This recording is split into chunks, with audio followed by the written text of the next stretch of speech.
Cameroun, c'est un statut de tutelle, de mandat de 1922 à 1946 et de tutelle à partir de 1946. Les Camerounais ont été administrés sauvagement par la France coloniale avec le travail forcé et surtout, mes frères et sœurs, et surtout les agents, les officiers de police que vous êtes, la France a retiré une part de l'âme aux Camerounais. Le royaume Bamoun est privé aujourd'hui de l'un de ses principaux objets. C'est-à-dire que le trône du 11e roi des Bamoun se retrouve séquestré au musée du Quai Branly depuis 1935 dans les collections de la France. Parce que vous savez que le Code du patrimoine en France dit que les objets d'art sont imprescriptibles, inaliénables et incessibles. C'est le droit de la force et non la force du droit. Pourquoi?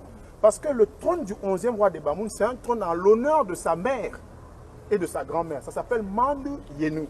Et quand un Africain comme moi, Zoulou, se rend compte qu'un de ses ancêtres africains a son trône qui se retrouve au musée du Quai Branly, qui s'appelle le Mandou Yenou, il se demande ce que ça fait là-bas.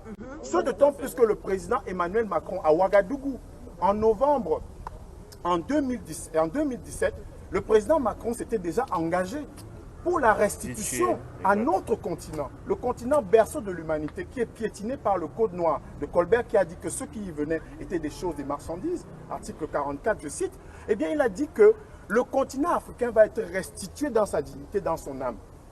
Mes chers frères, mes chères sœurs, mes chers officiers de police, on se retrouve aujourd'hui presque en novembre 2020. Monsieur Felwine Sarr, économiste, un de nos frères d'Afrique, fondateur des ateliers de la pensée avec Achille Mbembe à Dakar, et Madame Bénédicte Savoie, qui est spécialiste d'histoire de l'art, ont remis au président Macron un document, un rapport sur la restitution à l'Afrique de ses biens. Et on a même accepté parce que quand un voleur vous prend votre objet, vous ne négociez pas. Quand un voleur vous prend votre objet, parce que les militaires français, on l'a dit, c'est explicite, noir sur blanc, ça résulte de vols, de pillages et de séquestration. Les militaires français qui ont déporté le roi des Bamoun Njoya en 1924 et qui l'ont amené dans une autre ville comme Béhanzin a été amené, parce que Béhanzin, on a pris le trône de Béhanzin, on l'a ramené en France. On a pris le trône de Béhanzin. Et donc on se dit aujourd'hui que la France, ce pays des droits de l'homme, qu'il a lu en France mais qui a oublié de le lire ailleurs, la France, ce pays de liberté, qui le prône chez lui mais qui ne le veut pas ailleurs, la France, ce pays d'égalité, qui le consacre chez lui mais ne le veut pas ailleurs, cette France-là est venue prendre ces objets sur notre continent africain. Et c'est devenu la propriété du musée du Quai Branly, Jacques Chirac. Comment ça se fait? Comment ça se fait que la reine Bangoua, vendue 3 millions de dollars, vous connaissez Bangoua? Bangoua, c'est l'ouest du Cameroun, mes frères et sœurs.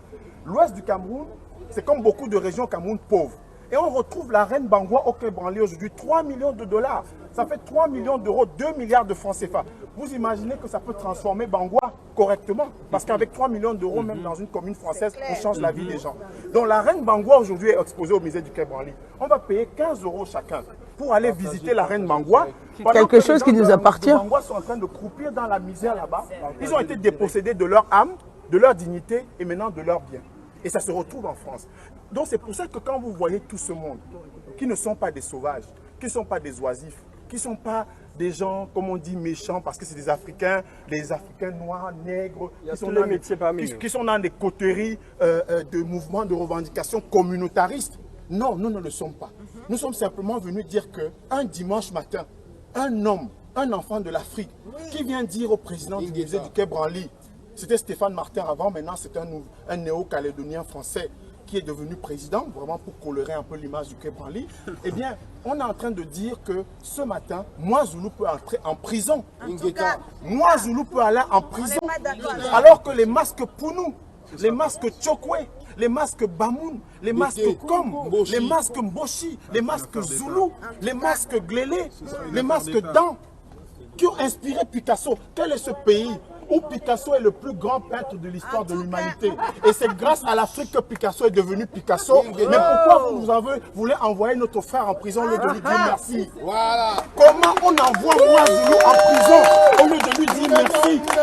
Comment Braque, comment Cézanne, comment Matisse, comment Derain, Vlaminck et Derain sont deux amis. Vlaminck a découvert à Argenteuil dans un bar à Argenteuil, dans ce pays, la France, le pays des droits de l'homme, Vlaminck et Derain. Vlaminck découvre un objet qui a été pillé par des militaires français en Côte d'Ivoire.